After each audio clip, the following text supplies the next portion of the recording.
Hey, I'm Jenny. And I'm Hillary, and you can call us The Garden Tarts.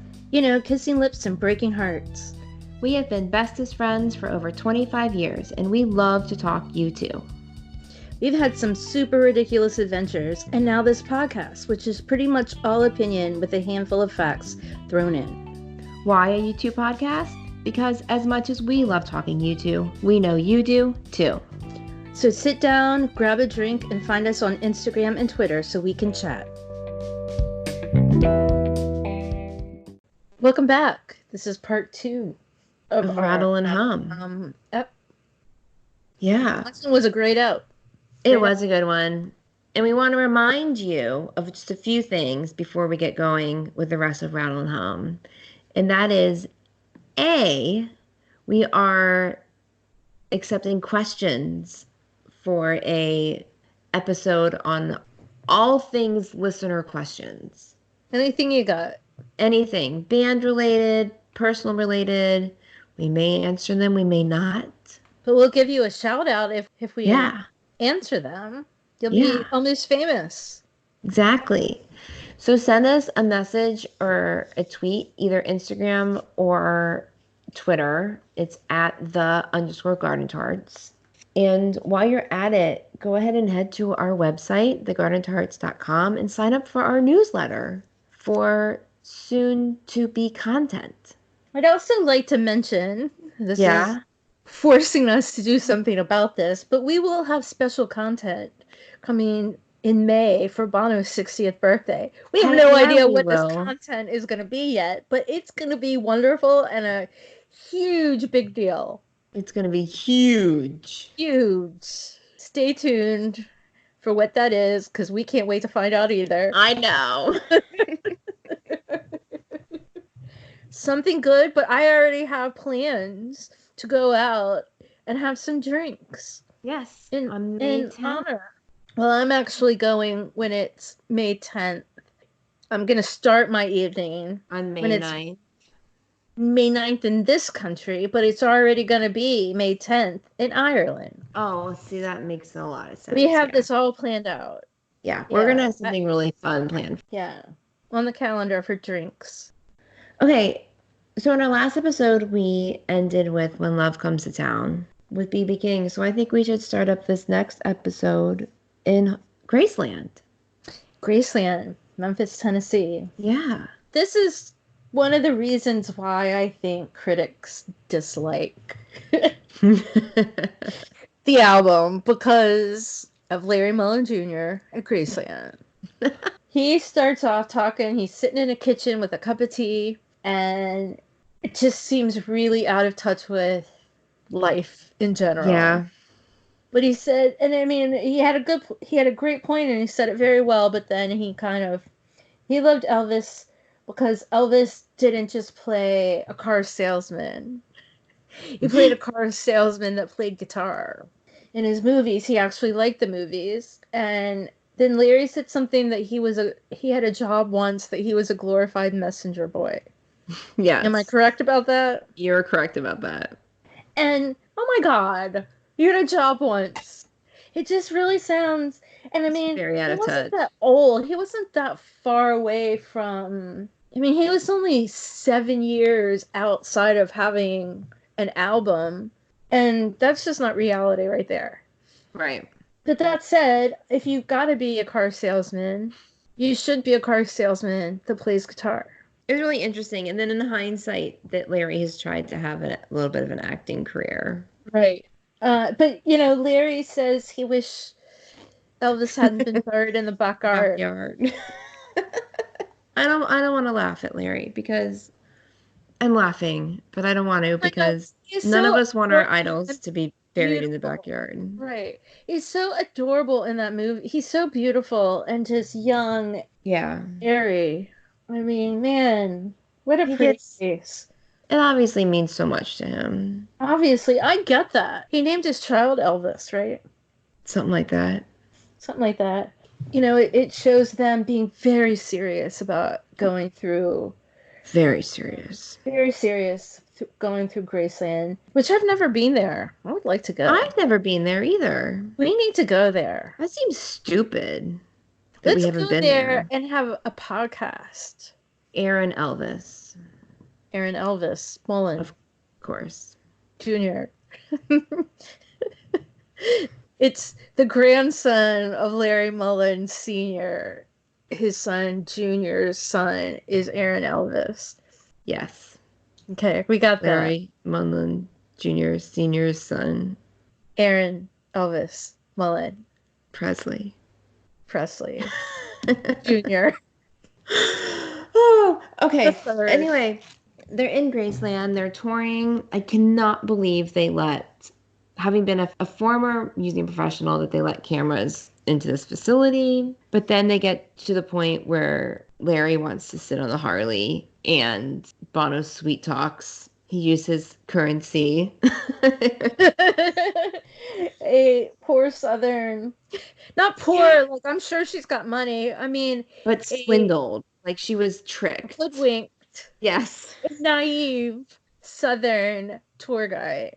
What kind of fine did they have to pay for showing Larry on that bike? I don't know, but again, watching it with my brother Jeremy this weekend, he was like, that lady, what was her reaction when she saw the movie?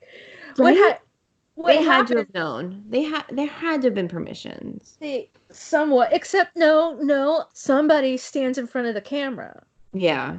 So what happens? Okay, what happens is that Bono goes over to this very 80s looking Southern tour guide of sorts. Yeah. He puts his arm around her and he says, "What Harley Davidson means to this man, you could not know."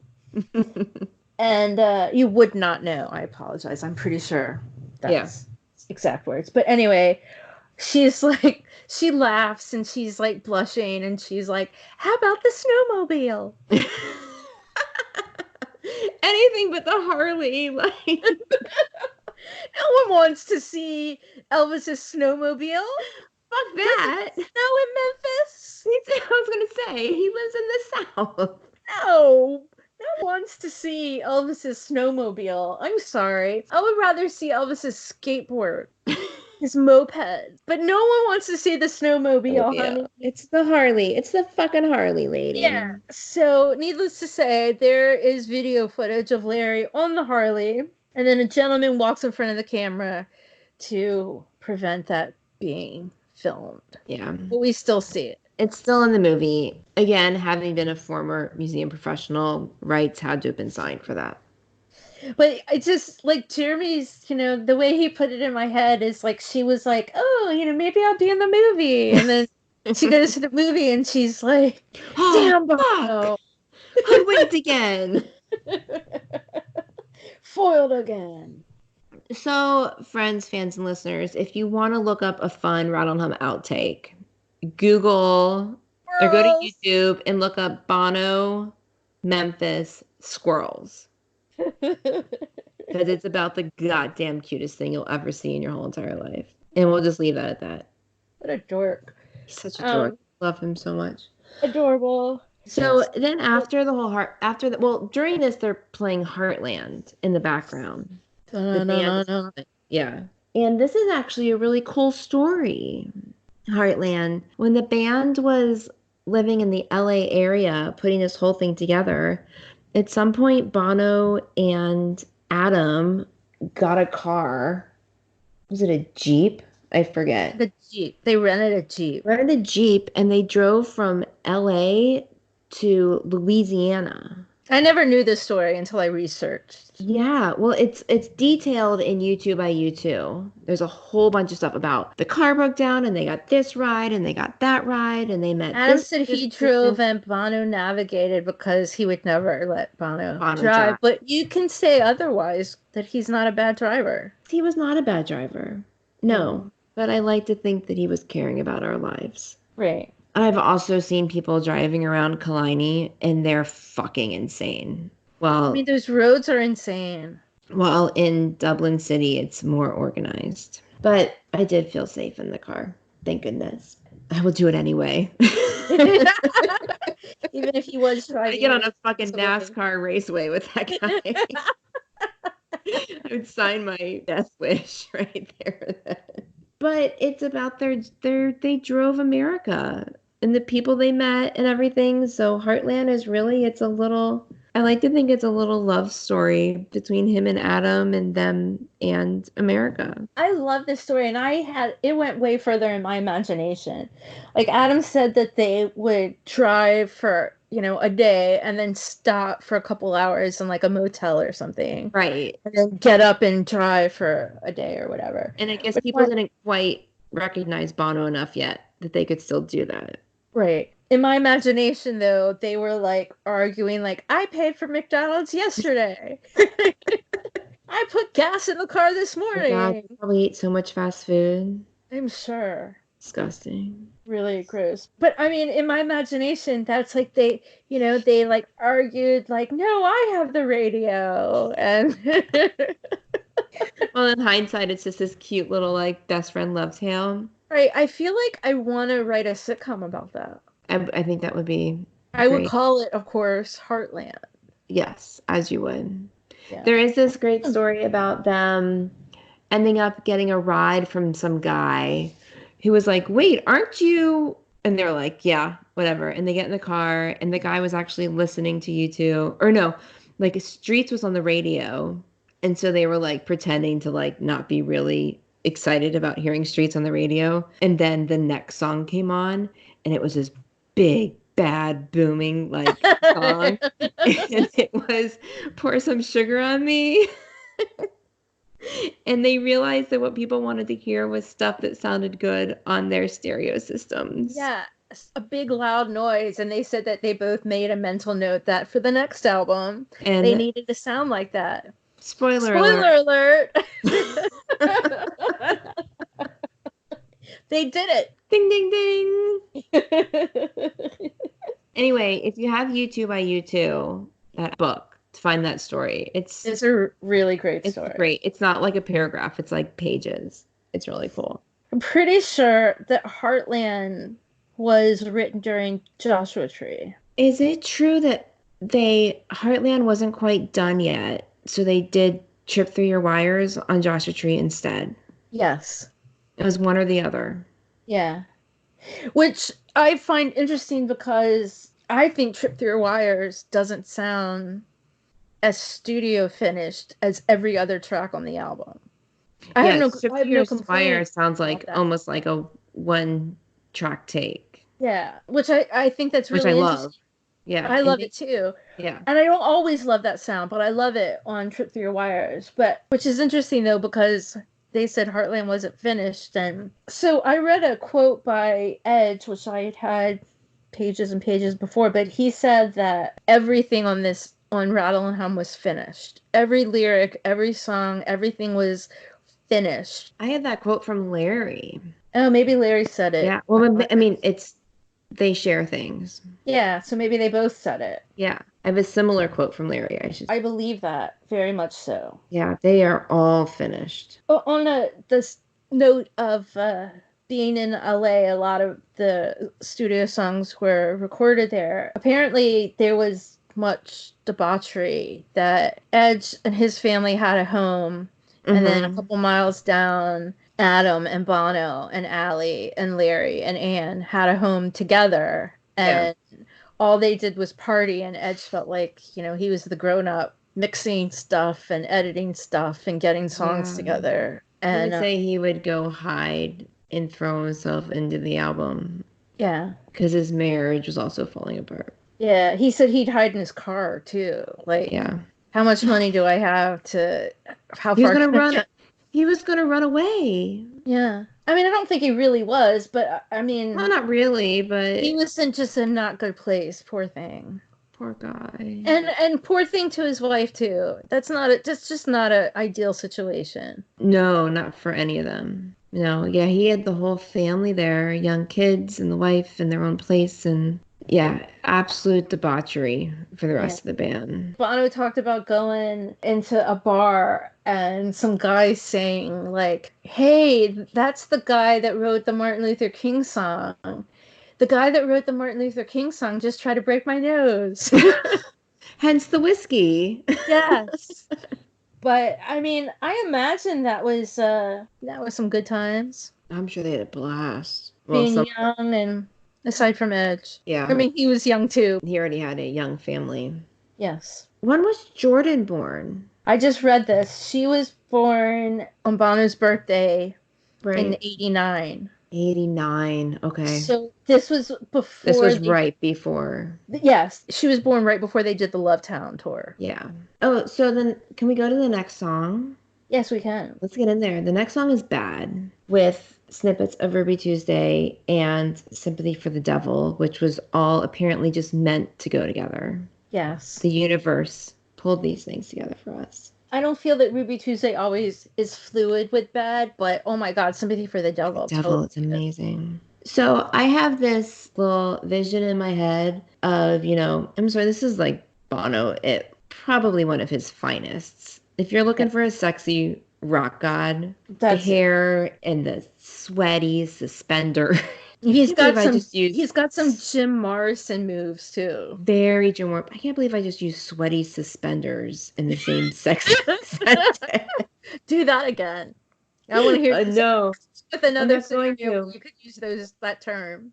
But I just have this vision, this idea of him, like, because, we see him being interviewed and he's just kind of like this, he seems like a little introvert in the interview. Of him, like, watching the movie in production, and he goes, God damn, that Right. does work. I'm a sexy rock god. Okay. Okay. Mr. Sweaty Suspender. Sweaty suspenders. That's my Rattle and Hum cover band. Yes, it is.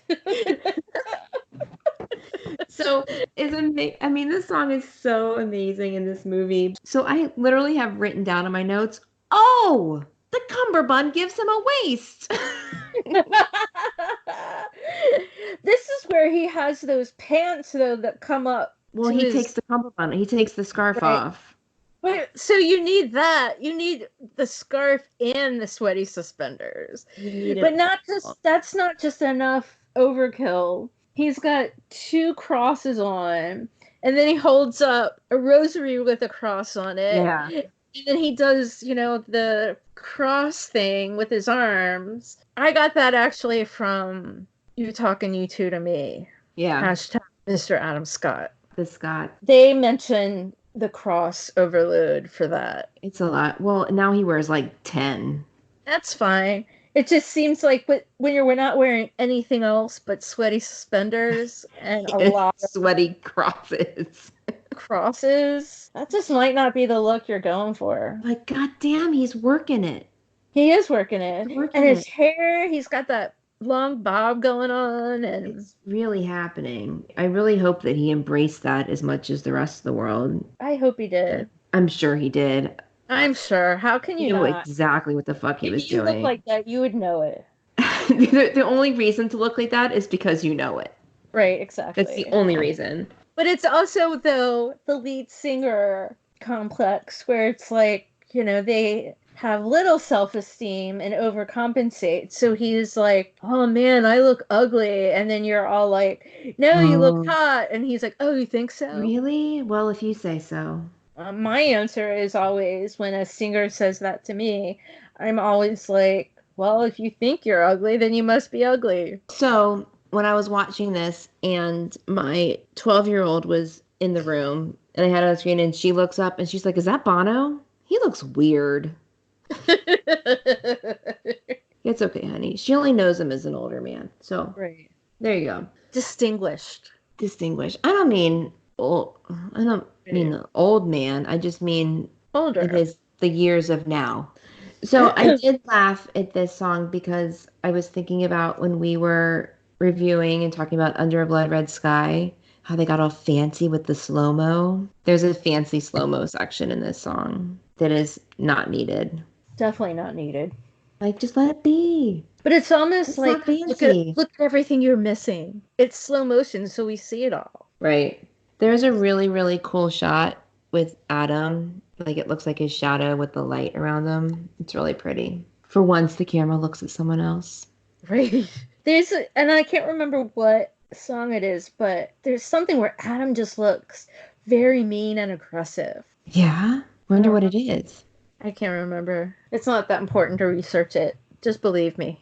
Okay. Can we skip to the next song? Because I'm really excited about it. Yep. So the next song is Where the Streets Have No Name. So you know my dad, and my dad raised me in the live concert world. And my dad is a big fan of big TVs.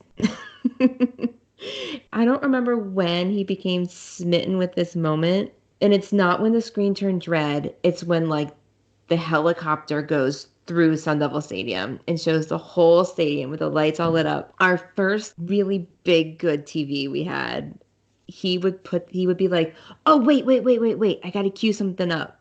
And this is how he presented the TV to guests Oh in our home, gosh. was with this song. So this song just always reminds me of my dad. And I took him to a Pop Mart show when Streets came on. That was like one of the best moments of my life. Just Oh, being with Streets with my dad. well, he's This got song, some good taste. it's just everything. It's been years and years and years since he mentioned it, but just the last time we were together, he was like, "Remember that shot from Sun Devil Stadium?" So Where the And Streets then Have the Name is obviously one of the most iconic live U2 songs, and it's because of this performance. and it's not just that, it's always red. It's always red. I love it. Like it's just, oh my gosh, I've chills. I put a little picture in our workbook and I have chills just looking at the picture. And it's funny because then watching it in Rattle and Hum, it's just not that big. The red's Yeah. not actually that big, It's still just so iconic. but I do remember this. I mean, we talked about this how the first time I saw you two live, and I was like, I don't remember hearing Streets live, but I do remember. And then I remember being like, please be red. Please be red. Please, like, I didn't know if it would still be red. Like, Was it that's what red? it was. Yeah. Okay. It's a Right. moment when the white lights come on. That's the big moment. Yeah. This is the I first time in the think that movie it turns color. it is the first time. I'm a little torn because they really should have started off the movie with Street. Yeah, well, the shows start with Street. Right. That's a good question for Bono over Whiskey and Cake. Why is the track list for the movie and the album so different than the tour set Right. list? I mean, there's no better way to start a U2 show than Street. Yeah. So interesting, this is a side note. So this is the beginning of the recordings at Sun Devil Stadium in Tempe, Arizona, December 20th, 1987. This is the last night of the American tour. Fun fact, 8 days before they recorded this, they were in Hampton, Virginia. They But I was kind were. of little and I didn't go. Yeah. I mean, I was old enough, but I don't think I was literally big enough. I was little. Your parents had to take you. And they wouldn't take me. But I Right. certainly understand that as an adult, I wouldn't have wanted me to be there either.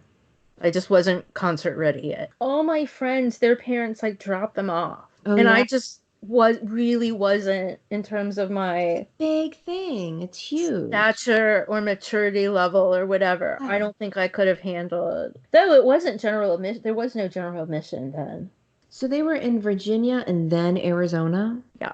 That's a strange Well, I progression. mean, they maybe stopped somewhere else in between, but they played Hampton on December 11th and 12th. Okay. Flash forward 10 years, I saw them play the last show of Pop Mart on December 12th of 1997 in Seattle, Washington. You sure did. But that was 10 years to the day that they played Hampton that I didn't go to.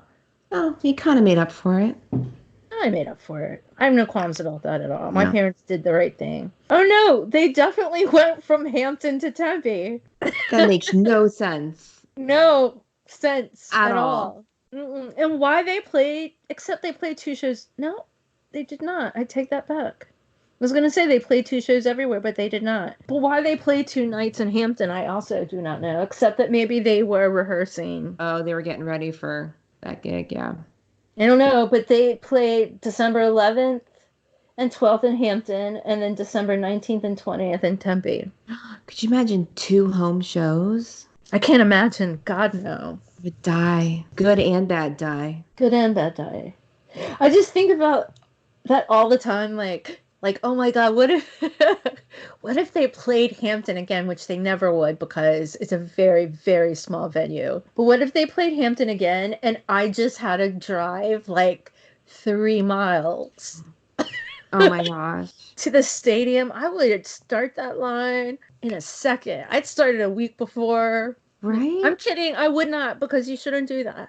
No. When they played Cleveland on the Joshua Tree tour, I was like, do I fucking start the line? And everyone's like, No. no! I feel like Someone will start the line and you go get like some of the first numbers. I feel Like, like okay. Hampton is more doable, because Yeah. who the hell is going to Hampton for? I don't That's want to so go there. fun. I work there sometimes, and I don't even want to go to Hampton. Sorry, Hampton, XOXO. But I mean, can you imagine if the show was that close to my house, Jenny? Oh my God. I mean, oh my God, I would rule the world. You could shower. Could shower, all the stuff. I You could could sleep pee in my your own bed. potty. I know. I can pee anywhere. It's pooping. Yeah. You don't have to pack your stuff. No, but you know what? I feel like, man, people will come out of the woodwork for me for that one. I'm like, sorry, you guys, I can't get you tickets, and I Nope. can't tell you how to get up front, Nope. because I mean, I'm really, I don't know busy. how to get up front. No, we don't know at all. No, we really, really don't believe No. that. No, I So, mean, I want you to believe that, people. speaking of up front, the next song is MLK. And it is beautiful. That wasn't supposed to be a smooth transition, by the way. No, but yeah, it's just so beautifully filmed. Gorgeous. And I was This, just going back and listening and editing some of our earlier episodes to just make them a little more listenable now that we've learned so much. And you called MLK Sacred Ground. it is, isn't it? And I was out walking the dog, listening to it, and I like stopped in my tracks. Oh, I just And got I've heard you chills. say that a bunch of times, but every time it just, truer words have never been spoken. It's beautifully shot, and Bono sounds amazing. Amazing. And it's just him on the stage. It's a silhouette, and he's backlit by a light, and I'm not sure anything else needs to be said. No, it's perfect. Absolutely perfect. It's color. We're still in the color phase. We It are. doesn't look, I mean, there's no color to be seen. I mean, it's like kind of purple and blue or something. Yeah. But it's just so beautiful. Yeah. And like, then I think, I get the starkness of the black and white, but if they had filmed all the movie like that, it would Yeah. just be breathtaking. Oh, I'm sure it would have been amazing. I don't know. I'm a fan of the black and white. I really think it I am too. I just, works looking well. back at the 80s and looking back at Anton pictures and stuff, Yeah. it's like all very stark. And I don't believe that's you too. Like, that's, Right.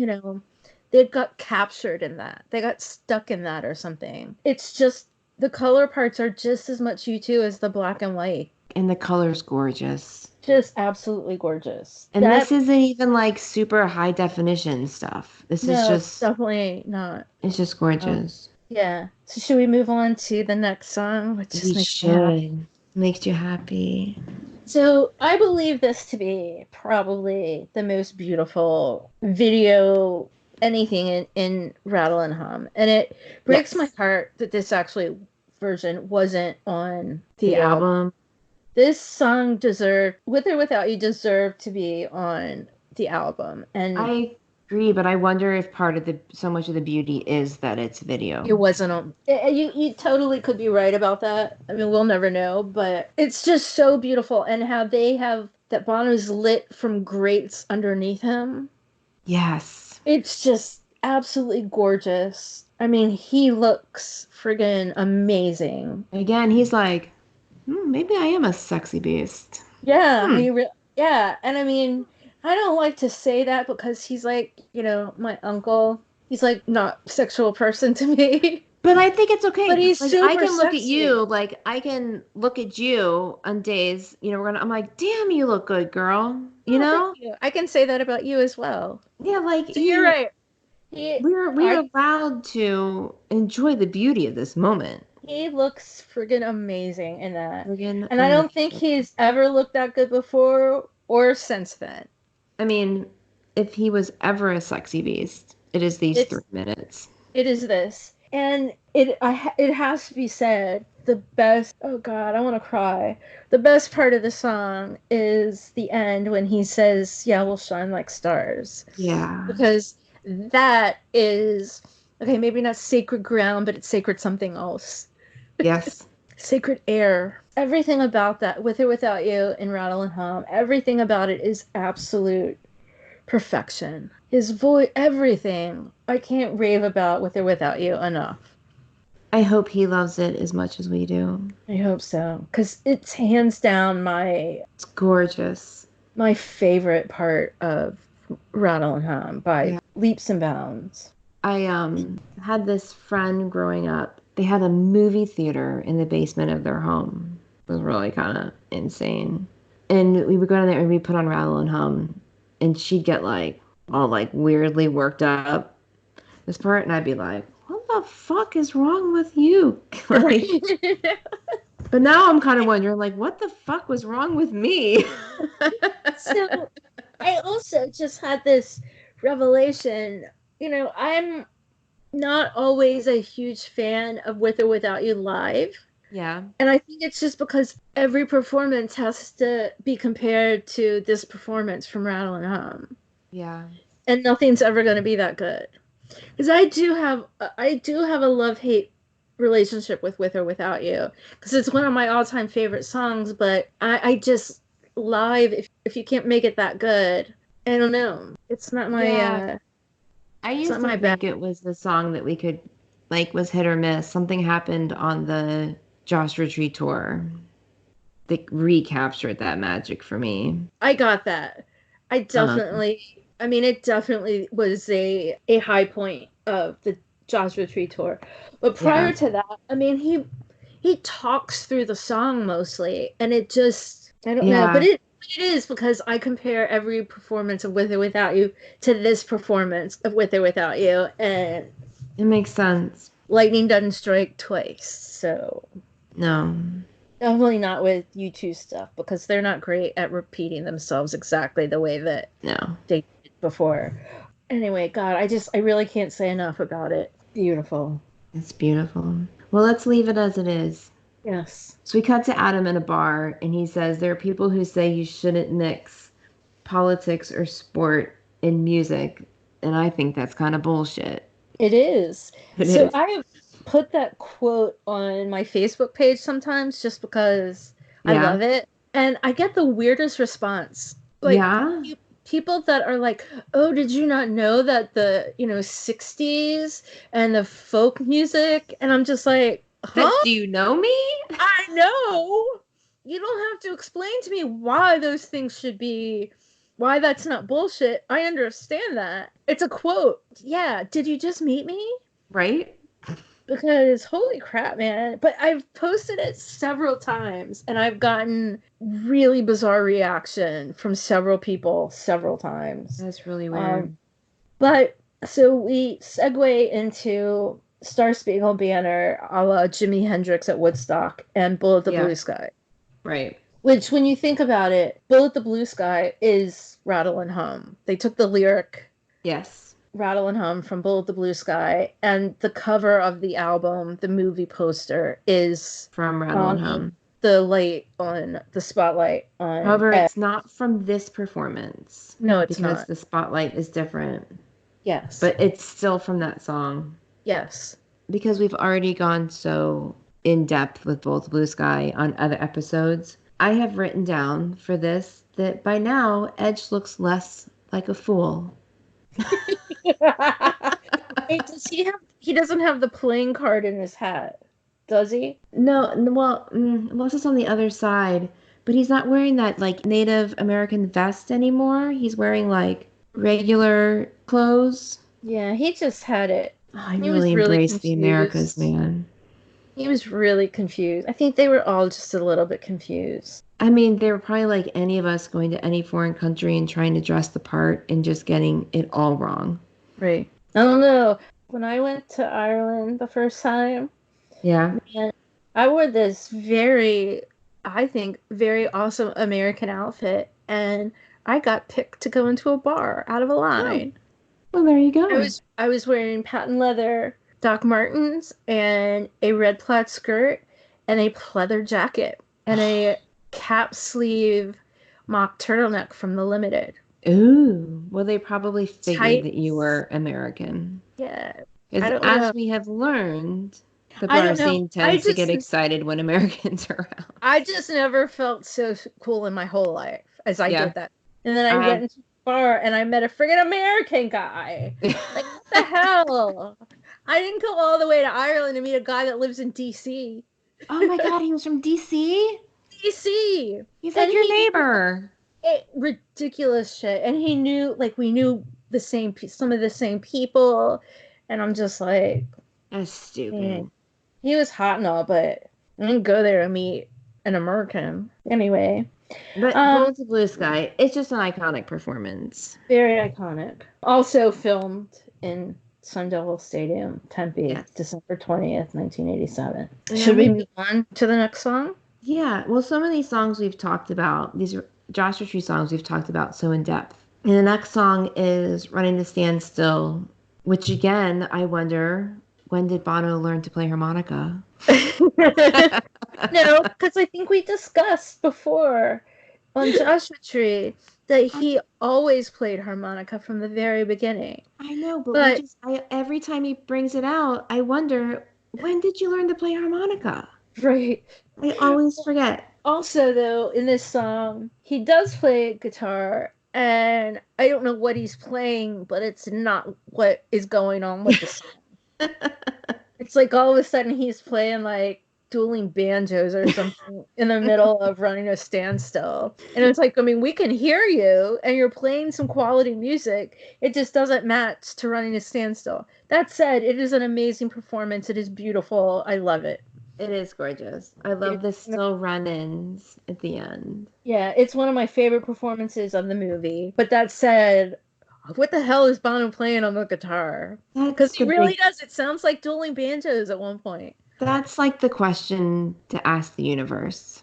So now we get to a song and a performance that we have referenced before. We've been waiting to talk about this performance of Sunday Bloody Sunday.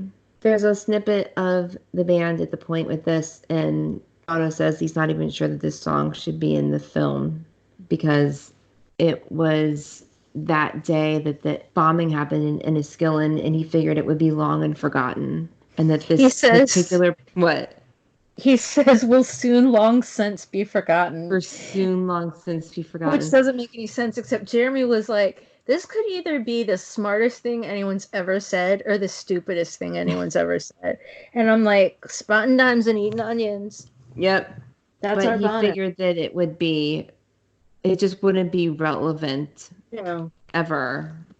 Like within months of it happening. But I don't know about your experience, but this was my introduction to the Troubles in Northern Ireland.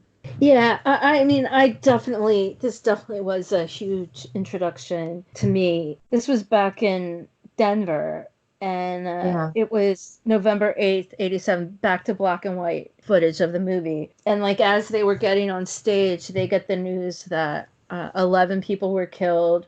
And I fact checked it. It was on a Sunday. Oh, okay. Yeah.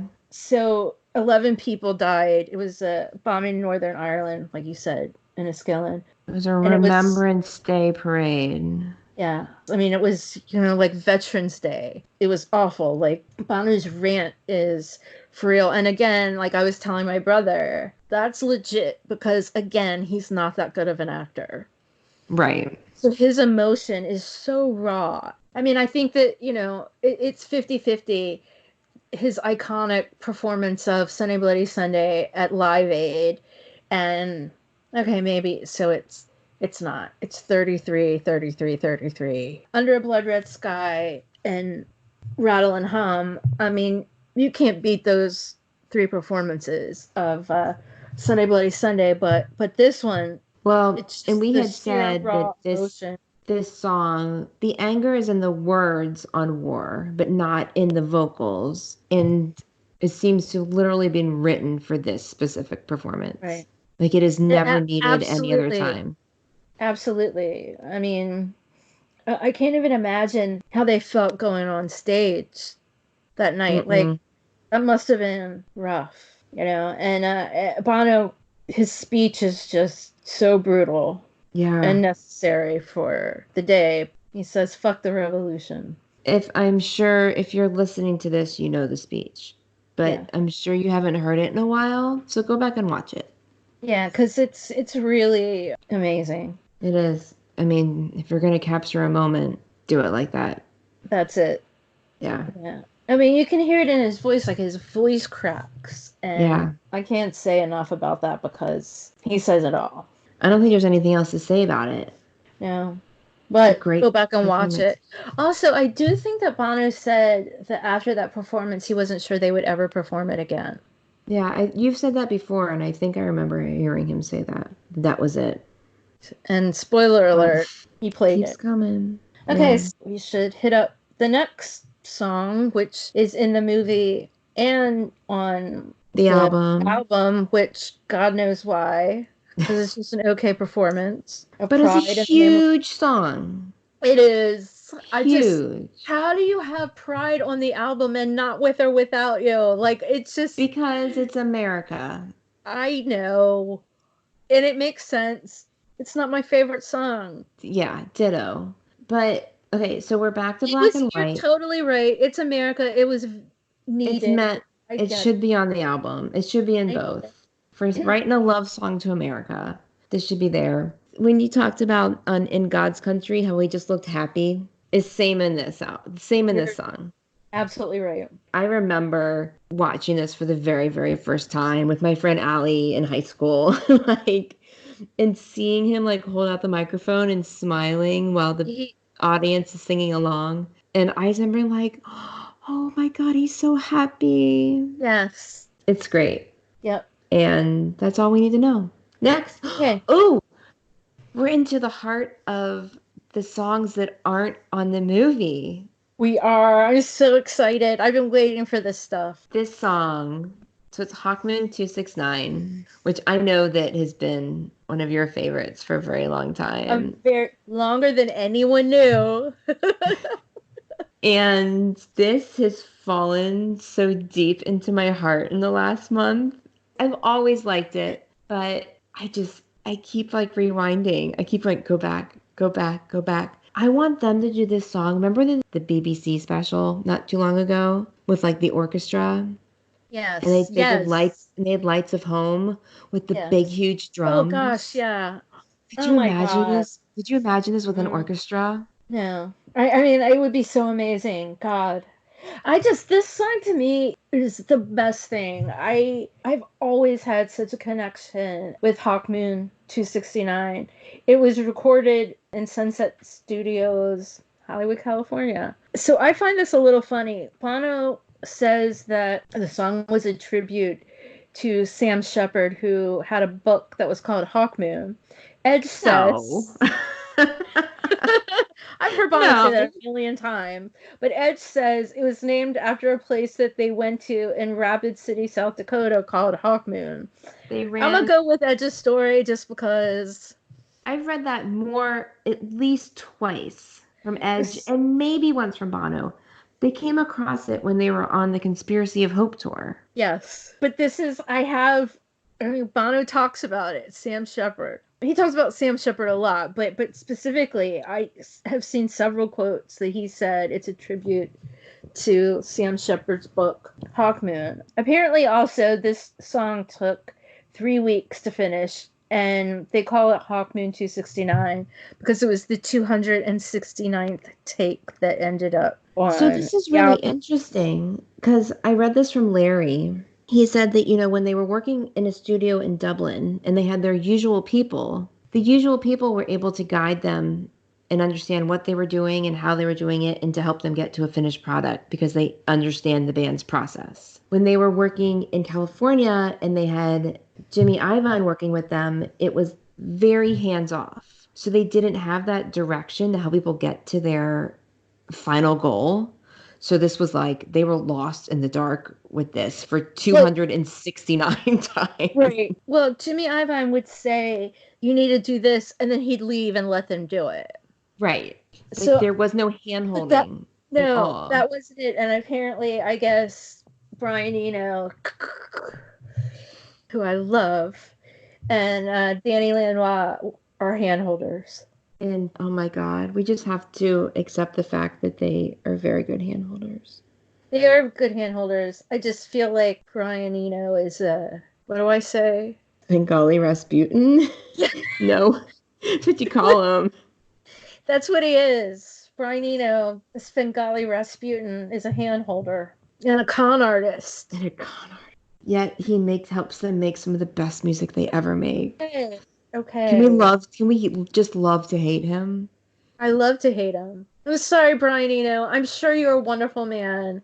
Obviously our band loves you. I hear him when I hear him, and I don't want to hear Brian Eno. I want to hear you too. Yeah. And that's why he's a Svengali Rasputin. So at the very beginning of the song, we get to hear Bono's low register. Yes, I love it. Which I don't know where else we hear that. No, but I really think he would do a good job of that now. Yeah. So something really interesting. I didn't realize how much I love this phase of Bono's voice. Yeah. I love it so much. And I just read something recently, in a handful of different places, that he was trying to sing like a black man.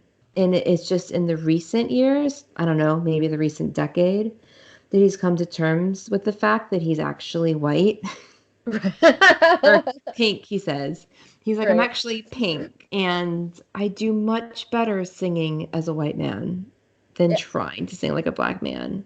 God damn, I love this version of his voice. I love it too, but I think that he says that, I mean, he said it several times, but wasn't it in between Unforgettable Fire and Joshua Tree, he started smoking because he wanted to lower his voice. Yeah. In recent years, he says smoking actually took off a register instead of... Surprise.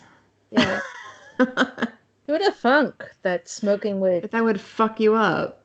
Right, who'd have thunk that? But anyway, these lyrics are just nuts. His vocals, everything about this song is just... I mean, this is poetry beyond... Oh my God. I think it's got to be one of his top lyrics ever. Ed says that this is also one of his favorite songs off this album. It's just... There are three that he mentioned, and this is the second one. First was Desire, and then this. And I'll tell you the third when we get there. Okay. Is it also my favorite? I'll tell you when we get there. Oh, can't wait to find out. Yeah, so I just got it. This song is just perfection to me. It is in my top 10. Also, I don't know, for 20 years or so, I have used the example number 269. Yeah. And it took a very long time for my friends to get what I was saying there. And I just recently started doing it. It was Mick that was like, wait a minute. And I'm like, oh my God. Like, so then I'm like, I have been doing this for like 20 years. So I put in my Gmail that I never delete anything but like sales stuff, whatever. If it's a personal email, I keep it. Yeah. And I looked up 269, and the first mention of that was from like 05, 04. Yeah. That was just when I got my Gmail. That wasn't when I started that, but it took and I kind of always thought that everybody knew what I was talking about when I said it, but when Mick called me out on it, it was like all of a sudden everyone's like, oh, and I'm like, yep. Yeah. I never knew that was what the 269, I didn't understand that. Right. I just took those numbers and used them as an example. And now we do it all the time. Like, what do you think 268 sounded like? Or 157? Like, when number 12. I have some Bono quotes for this song. Okay. He says, I'm sure there was enormous sexual frustration in the performance of that song. I don't know how long we've been away, but at this point we were fully grown men, 26, 27, 28. We were recording in Sunset Sound, Sunset Strip, hookers, every neon sign advertising sex in some way. You could feel all that coming through in Hawk Moon. Larry says, it shows you where we were at. We had lost the ability to make good decisions. So I think my question... we went from hookers to we just lost the ability to make good decisions. So I guess my question over Whiskey and cake is, huh? What? I need to know more Who? about this, or maybe not. Yeah, No. just leave it. Leave it. Yeah. I Is what he think that said. my other question to Bono would be, would you ever consider please playing Hawk Moon 269 live? God, this song is just so special to me. Oh my Like, God, it's it's like sweet soul so. music, like sunlight. I need your love. And that is it. That is the lyric that gets me every time. Like a rhythm unbroken, like drums in the night, like sweet soul music, like sunlight. If that's not, God, that's just beautiful poetry. And there's this funny little part where when the night has no end, as the day yet to begin, as the room spins around, like room goes sharp. Right, And it just like there's something I can't think of an instance any other time where they like break key for one right. word. As the room, yeah. But I mean, what a better way to describe a hangover? Right? It's all it is. It's a hangover. Yeah. I think it would have been fun thinking up all of these lyrics, all the Leicas. The only thing I don't want is a suit stain. No, I still like my question, huh? Huh? Huh? What? Like black coffee, like nicotine. The lyrics are amazing, but it's just the whole rhythm and movement of the song. How do you feel about the girls singing in this song? About the girls singing in Hawk Moon? Mm-hmm. At the end. I don't know. I never thought about it. I don't think I dislike it. I must not. I just Yeah. don't like the ones from Red Light. Okay. I think that's That my only particular complaint. one. Yeah. Na na na na na na. You I just don't don't like want it. coconuts out. So we were, like I was talking about, I was going back and listening to some of our old episodes, and we were talking about that red light and surrender, and you were like, all I can think is prostitutes in. That's another And I show. just can't wait to get to that content. And that's your direction. Those are Prostitutes the in. directions given. It's got to be a great story. So we should just tease that that's from the If God Would Send His Angels video shoot. We were very honored to be involved. And we're going to do a whole episode. Yeah, it was December 1st, 1997 in Detroit, Michigan. Yeah, right outside Detroit, Michigan. It was There was no fresh fresh booze. news. We were misled. There was Misled. also crappy catering and Burnt cornbread. burnt cornbread from Boston Market. Oh, but then we have a whole episode on that. That's gonna be You awesome. guys are gonna love this story. Stay tuned. We have no idea when it's gonna. It'll be around pop. We're gonna dangle that one for a little while. Yeah. Prostitutes in. No fresh Go watch food. the video. You'll see them. You'll see what we're talking about. God will send his angels. And make sure you're not watching the one that's from City of Angels. Watch the actual YouTube. The one in the diner. Yeah, not like the one that has screen. the Nicolas Cage stuff going on. Big Ryan. The clips from City of Angels, because the split screen one. Oh my gosh. The song Vin Vendors stole from the Beatles. We're stealing it back. We'll get to that later. Love Rescue Me is next. Love Rescue Me. Lyrics by Bob Dylan and Bono. Music by U2, recorded Sun Studios in Memphis, Tennessee, November 30th, 87. What I find really interesting is that there's a comment about this song. It says, how much of the finished product is Bono and how much is Dylan remains unclear.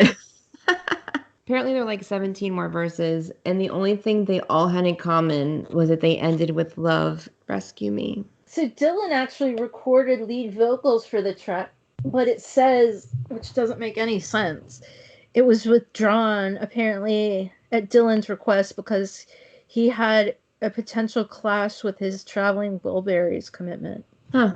I mean, who knows? Who knows? But again, I love it. It's unclear how much. So the story goes that Bono woke up one morning, I believe, hungover, as you do, and he had this really, really vivid dream and he thought he heard a Bob Dylan song in his dream, and he wrote it down real quick. And then, as you do, you end up talking to Bob Dylan later that day As you and do. show it to him and say, "Hey, is this your song?" And he says, "No, but it could be." I love that. The other interesting thing about that is so where Bono was when he had that dream and came up with the lyrics was at Edge's house where Yeah. his family was. I guess Bono busted in on the Evans, Yeah. happy family hideaway.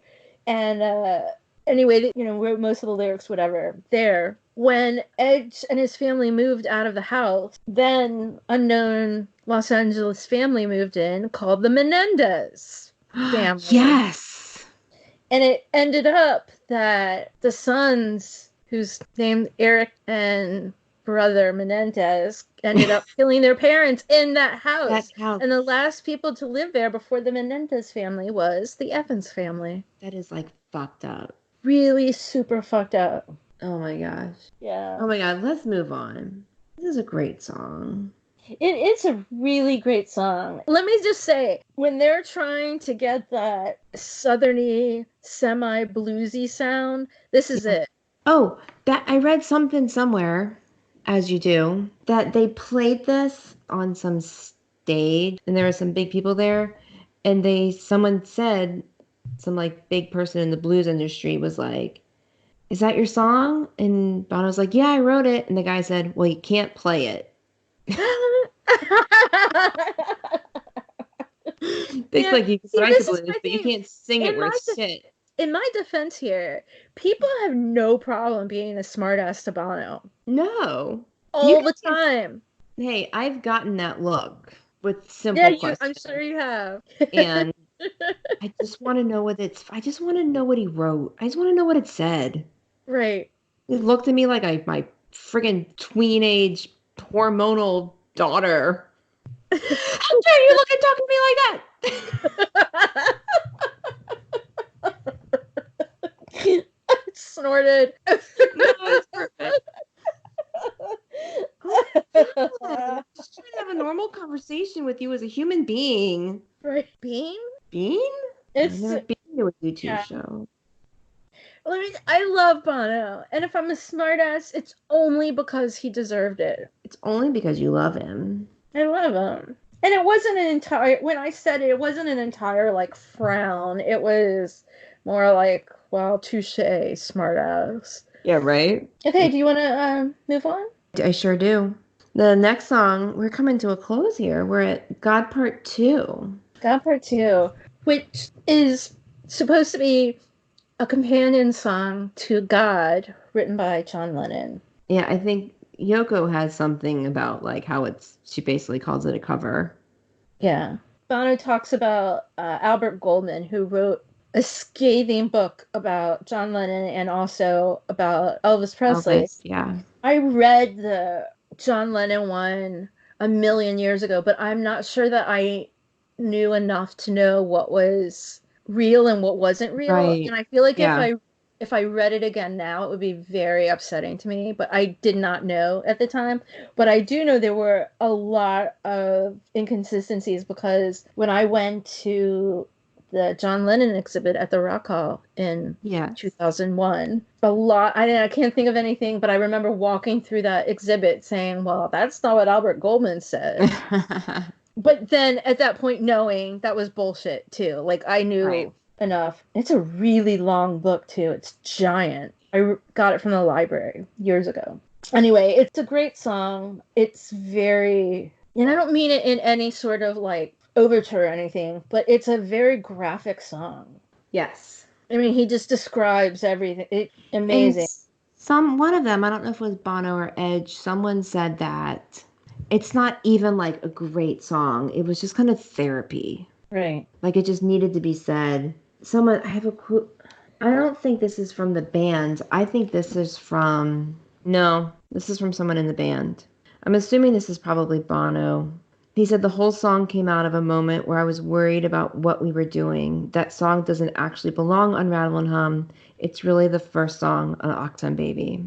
Oh, I I'd can see come that. to the end of nostalgia, and that's the clue. Yeah, nostalgia be gone. Yeah, absolutely. But I remember a critique of this from years ago, and I couldn't even cite where I read it, but it was a complaint, a review that, and the complaint, I don't believe the 60s is the golden age of pop. And I think that in terms of rock and roll history, it is probably, yeah, the golden age of pop.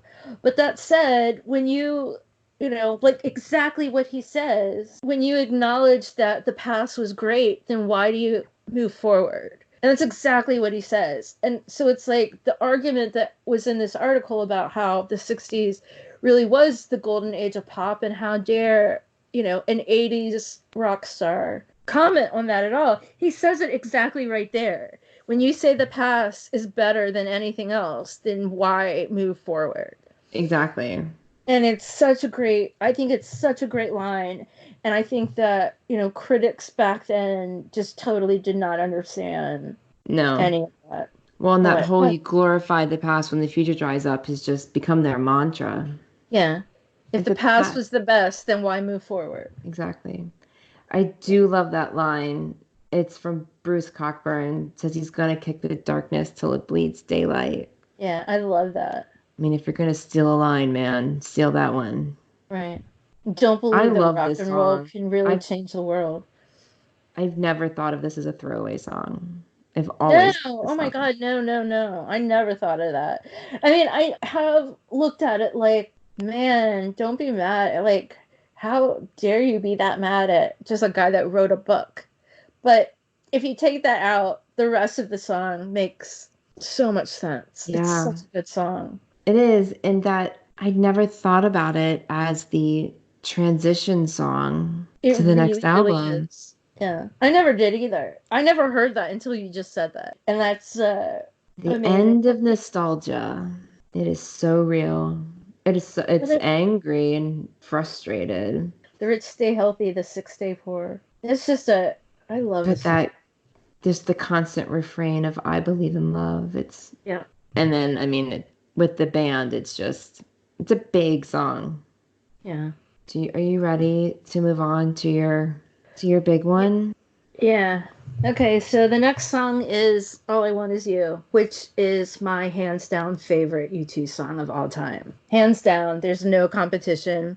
This is my favorite U2 song, and I have always said that. As long as you've Always. known me, I've said that. It's just, to me, it's, This is the song I call you for when we're not yeah. together. Yes, I swear every time I have ever heard this song live, I have cried. And it doesn't, you know what? It's just a beautiful song. It doesn't have any particular personal meaning to me. I just think that it's just amazing. It's so well written. It's just the music and the vocals, it's all beautiful. But and I know I read one time Bono said it is the companion song of With or Without You. Okay. Again, that was in my early days. I have no idea. I've not read that again doing research for this episode Hmm. or any other episode. But to me, it's a conversation. And again, like With or Without You, it's not a very nice conversation. So it's like two speakers. One speaker says, you say you want diamonds on a ring of gold. You say you want your sword remain untold. And then the second person says, when all I want is you. So, like, they want all this stuff. And then the second person says, I just want you. So Yeah. then the second person then says, you said you'll give me all of this stuff, riches in the night, eyes on a moon of blindness, a river in a time of dryness. But all the promises we make from the cradle to the grave, when all I want is you. The second person again is saying, I don't need all of these promises. I don't need all of these objects. I just want Right. you. When you think about that stuff, it's not nice. But it comes across as being this beautiful song. I have a friend who this was his wedding song. This is what he and his Yeah. wife. And years and years ago, when he told me that, I was like, what? What? Why would you pick that song? Do you not hear the lyrics? And I think I had to have had a few drinks because I would not have said that to Yeah. someone in any sort of sober fashion because it's not very nice to say that. But years and years later, when he got divorced, he was like, yeah, Yeah. maybe that wasn't such a good idea. And I'm like, you need to listen to lyrics before you pick it as your wedding Right? song. That's just because it's pretty doesn't mean it's Right. Like loving. people, yeah, like people say that about everything, with or without you. People say it about every breath you take, hashtag sting. Yeah. That's not a nice song. No. That's a stalker song. In fact, they should have that on the soundtrack of the show I'm watching on Netflix. You, You. There you go. because it would be very appropriate for that. But anyway, All I Want Is You, I can't say enough about it. But I would love to hear you say It's something about it because I could so talk beautiful. forever. And I always love hearing this song, but just recently having just dived so hard into this album, which I know that we went on and on about how we were like not looking forward to this because it was complicated with the two different formats and how we're excited for Octave Baby. But like, God, this album is so fun. It I is love it fun. so much. And some of the songs are so big to then all of a sudden all I wanted you to happen, just like I just be in the car like crying. Like it's so beautiful. What So this song does to me, you could not know. It is my I have a little taste of it, but I understand that I don't, that we all have our thing. Bono says he calls it a love song. I stand by the fact that love is complicated. Love doesn't have to be all rainbows and flowers.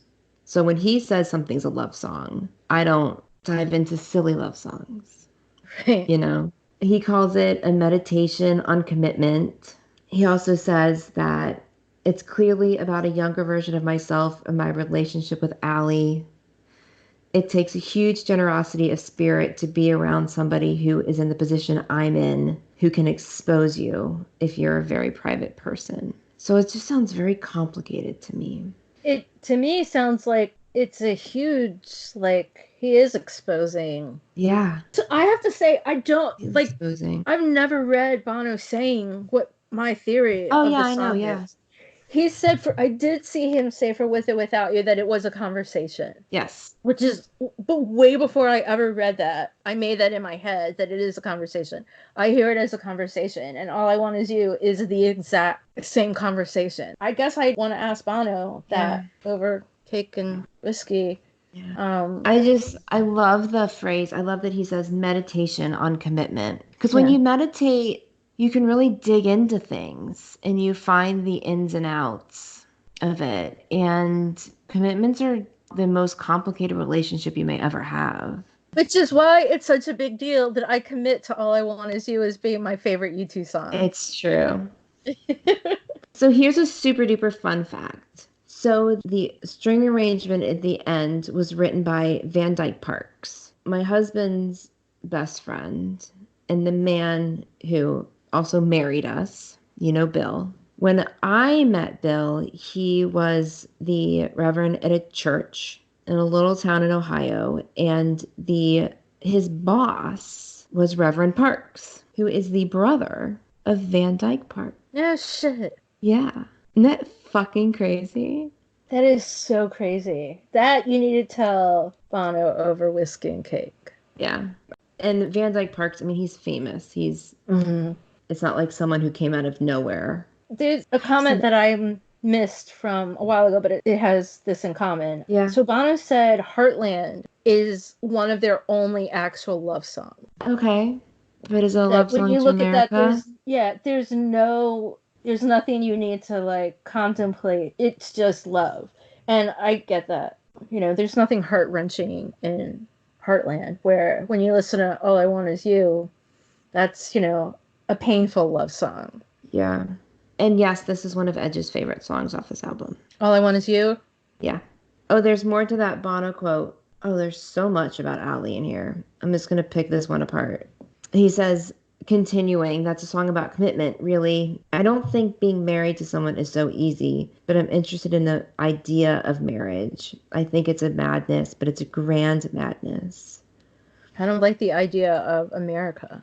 Yeah, right. He says, Ali most private person. She's just impossible to know, and she doesn't want to be known, which is the intriguing thing about her. As a performer who attempts to connect with audiences all the time, I'm fascinated by people who are not interested in other people's opinion of them. I mean, she's got to be a freaking saint to be married to him at all, much less all these years. Ever. Hey there, listeners. If you're a U2 fan, you are more than likely aware of the work that Bono has done and continues to do in Africa. It's amazing work, and the exciting thing is you can get involved too. There are 2 simple ways. 1. Go to one.org and sign up to fight against extreme poverty. 2.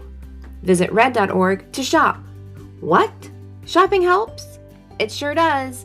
By purchasing Red branded products, you are contributing to the Global Fund, which supports HIV/AIDS grants in many African countries. As your man says, where you live should not decide whether you live or whether you die. So head on over to one.org and red.org to join the Garden Tarts in doing our part to end AIDS. I have some kind of little end notes. Okay. 2 little end notes. Edge was asked, if Under a Blood Red Sky was the end of U2 Part 1, is Rattle Hum the end of U2 Part 2? And he said, I'd like to think it was the end of U2's exploration of America, but I honestly don't think it is. There's more there for us. I think there might be another record, at least before we get into other things. Bono was asked the same thing, and he said, yeah, we might have a full stop to come. It's just about there. Maybe we'll release a single or something that will finish it. Huh. That's stupid. I remember Spoiler those alert. being more iconic. We all know that at the end of this tour, Bono gave the Dream It All Up Again speech, which he also gave at the end of the war tour. And he also gave it at the end of, I don't know, but was it this? He said it'll be a while before we're back or something. Oh, Like, he just did it at the end of he Experience did and it. Innocence. Yes, he did in Connecticut. He said, well, it'll be a while before we're back. And then he also said, well, and then he said it at the very last show in Berlin. Right. And everyone freaked the fuck out. Yeah, but I and mean, we thought, this is the cycle. It is, so I say they have these trilogies. And this is absolutely the end of the trilogy that started with Unforgettable Fire. Yes, without a doubt. And so, I mean, I'm so excited about the next trilogy because, it's my favorite. That's my grown-up heart there is Achtung Baby, Zooropa, and Pop. I finished all this Rattle Hum research about a week or so ago. And listeners, if you haven't heard this, while we're on this project, we're not allowed to skip ahead. We have to stick with an album until we're done with it. And I kept trying to convince myself, but I finished the research. Can I listen to the next album yet? Here's the thing that you listeners might not get also is that we've been listening to the freaking Joshua Tree songs for so many months now. And it wasn't just the songs, but it was then we were talking about the tour as it was happening, and now Rattle and Hum. And it's, probably my favorite U2 album, and I cannot wait to put it behind me because oh my God. So it's kind of like how on E&I U2 didn't play any Joshua Tree songs. I need that cleanse. Like, I don't want to hear anything Joshua Tree for a very long time. We have been talking Joshua Tree since November. 3 months of straight up Joshua Tree. And that was after being immersed in the Joshua Tree tour in America. Right. It's just like so much overload. So I don't think I'm waiting until tomorrow morning. I think as like I brush my teeth tonight, as I prepare for bed. I don't think I'll sleep if I put it on. It'll wake me up too much. God, I cannot wait. I'm so excited. I'm going to drown in Achtung Baby for I'm so excited. I'm going to go in sensory overload. I think I am. The thing about that is like the idea of like listening to Achtung Baby and then putting it away. It just sounds so compelling to me because we couldn't do that with Joshua Tree. No. But I remember when we did Unforgettable Fire, we both made a comment that we were kind of sad to be done with it, to move Yeah. on, because we were just so enjoying listening to it. But that was like 2 weeks. Right. Right, exactly. I'm so looking forward to tomorrow morning and a brand new day. Part of the reason I wonder why I love listening to Rattle and Hum so much is because I love listening to the songs that aren't on the Joshua Right. Tree. Maybe you might be right because I mean Maybe that's we why I love said Hawk Moon so right much. because we said it. We just literally just said how excited we were to move on from the movie. Um, I don't know. So I think our next huge undertaking is going to be pop. I think Yeah, we'll have smooth sailing through Octung Baby and I think Zooropa. Octon Baby. Well, we kept saying that like we thought that Joshua Tree was the beast, but that Octon Baby would be like the mammoth. Yeah, But I think after all of this, Octon Baby is going to be a piece of cake. I think it is too. Okay, so I did see a quote that Edge said. I think it was Edge. I don't know. I keep giving Edge It's fair. all the credit for these quotes, but he referred to Rattle and Hum as a juggernaut, which was one of my 10th grade vocab words, which means inescapable force. I was just recently listening about your 10th grade vocab words, and I was Thank you, Miss reminded about jargon. Jargon, slander, I can't believe you juggernaut. remember this. Jargon was a So let me sixth just tell grade. you that Miss Ballard, who I thought was a horrible woman, and when I look back, she taught me everything. She taught me how to write. She taught me everything. Like Oh, she was the best teachers ever. I love it. I didn't like her at the time. I didn't know what I was learning from her, but holy crap, that was You're still many using those words. I am. I She was my teacher 30 years ago, That is crazy. and I still know those words. I mean, we read Ethan Frome. I remember everything from her friggin' class. Kids, if you're listening, don't sell your teachers short because one Pay day you might realize attention. they're the best things in the world. You might use those words in your podcast. Or whatever is, happens 30 years from now. Right. Well, Miss so Ballard is really, really, really dead by now. I'm sorry. She was a very old lady 30 years ago. I'm sorry, Miss Ballard. You were a wonderful lady, and I Oh was my not nice God. to her. It's so, should we mention that it's 1:20 in the morning and we've recorded these episodes back to back with multiple glasses of whiskey? And like a half a flask of Screwball. screwball. My alarm's I'm gonna go off in like 4.5 hours. I know. I have a 5.5. I lost math.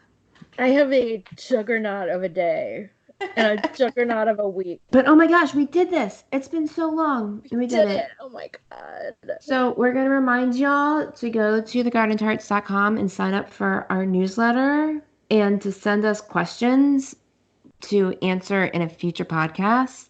You can ask us anything and everything, and we reserve the right to answer nothing. So here's also right, absolutely. We might not answer, we might just not even acknowledge that you asked us a question, but we probably will and say, I'm just not answering that. I'm just not answering. But you still get your shout out. So also, you know what? What do you think our favorite song's going to be from Achtung Baby listeners? Because I actually don't have an answer to. No, I do. I take that back. I do have a clear winner in that. Oh, I don't know if I do. I have a clear winner. I forgot that because when I made commitments to songs like 5 years ago or so, I picked this. I might be able to pick a favorite, but it'll take a listen to commit. I have a favorite, and let me just say, it's no secret at all. I was gonna say I think it's the same. But I have another song on that album that was the song that turned me on to U2, and I have another song on that album that is a live request. It's like an end all be all live request. So So I know what those songs are. you just might I think I do. not. I would not be surprised. We've also talked. I think we've talked about them on here. I'm pretty sure One we of are. them's obvious Yeah. to you. I think we're done. I think we're done. Thank Oh my you. gosh, I have another But question for Bono over Whiskey and Kate. And I want to know, when he and Edge went and got their ears pierced, did they decide to go do it together? Did they decide at the same time to get like the second piercing without getting the first? I wonder that too. I got my ears pierced when I was 10 years old. And I don't know. I didn't know anything then, but I regret the fact that my piercing is lower in my ear because as you age, you lose elasticity. Yes. And I have a hard time wearing earrings because I feel like they like droop a little bit. Okay. So whoever the genius was to give them that second hole that was so high, pure genius. I can't wear giant earrings because I just feel like they look dumb because I I love don't it. have Well, ear Bono's got one elasticity. normal one on one side and the other side tie her up. And it was just recently, I was at Garden Tart Amanda's house and we were watching videos, and she was like, "What the fuck? When did he get that piercing so high?" And I was like, all of time. He and Edge must have done it together. And I also like decided that I was a little jealous that that just looks really kind of cool Yeah. to have like a second Well, piercing if and not a first. right, if I had it to do over again, I mean, I wouldn't do the second piercing, but I would We definitely go do higher on the lobe. higher up on my lobe. Isn't that so funny though? They must have done it together They must have. because they're Maybe both like they that. just maybe they just pierce each other's ears. Do you know what they totally the fuck did? And Larry's like, "Fuck this, sure we're getting this in the center." Because Right. Larry's is perfect. Right. And Adam says, "You're all crazy." They're like walking Maybe down the the three of Sunset them got Strip in a and they line found like a needle. And they're like, what do we do with and this? they like lit it on fire first to like sterilize it. Oh my gosh. Or do you think they went to like the Irish version of Claire's? They maybe did. I got mine done at a jewelry store in Hampton, right across from the Coliseum, called Oh. Olay. And it is now Ooh. defunct. But look, I would like to say in another product placement, I've had a fit my whole life with earrings. For some reason, like my ears want to reject earrings. Mhm. And very recently, I found these earrings called comfy earrings or something like that. And I'm obsessed with them. They have round backs. Oh, will you send me info on that? Because Miss Sadie has trouble with earrings. Oh my God, yes. They are the best thing ever. I'm gonna, we're gonna hashtag them somewhere Yeah, because I'm totally obsessed with and again, like I have a second hole. It's never healed that I got in like 1987. And every so often I re-pierce it, but then it hurts. And like I'm like, it's just one. I have two holes on one ear and one on the other. So why do I even need that? So I right. kind of gave up on it, and then I discovered these comfy earrings. If we could go back real quick, I do have one other question over Whiskey and Okay. Cake. And I hate that this is so far into the episode. There are obviously songs on here that they love. Like they play like Desire and Angel of Harlem and stuff. I read that both Edge and Bono, I think, said professed their love in some research I had for Hawk Moon. Like, do they miss them? Do they wish they could find a way to fit them in? I mean, That's a good question. they do have control over that. Right. But that's my plea. I have a plea for Hawkman. You aren't alone. But so my, what did I say? My bucket list is, and I said this way back when we recorded War, but my two bucket list songs are Like a Song and Hawkman. And mine was is Two Hearts, Beat as One, and then there's one from Octon Baby. That Them is you've not going never to talk heard. about yet. I have never heard it live in person. Okay. I have heard bootleg of it. Okay. I know what it is. Yeah. Okay. I think we should bid all of you a good night. Yes. And hopefully we'll be back sooner than later, barring illness and Getting these edited. life interferences. Because I can't take Octon Baby notes till I have these edited. I will listen with abandon. Yeah. Yay, tomorrow morning.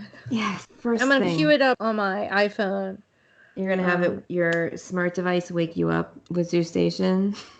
I'm I am gonna do it. I'm gonna get her to do that for me. Yeah, do it.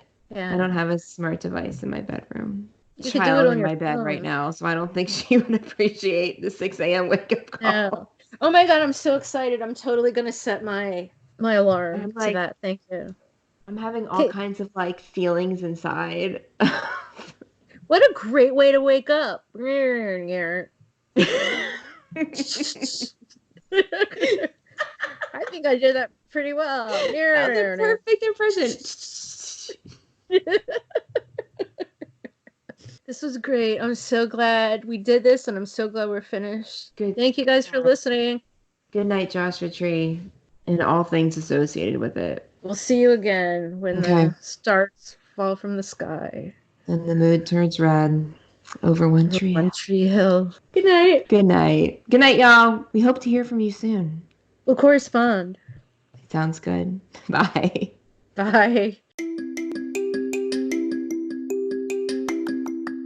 Also, we love hearing from people and chatting with people, and of course, we love talking you too.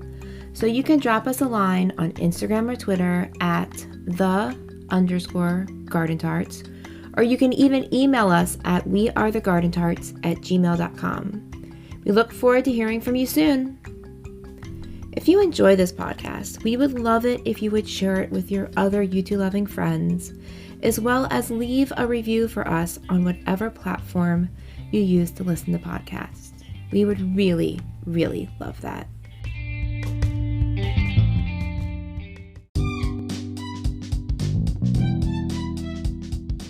May your music be loud and your whiskey be strong. Until next time, cheers.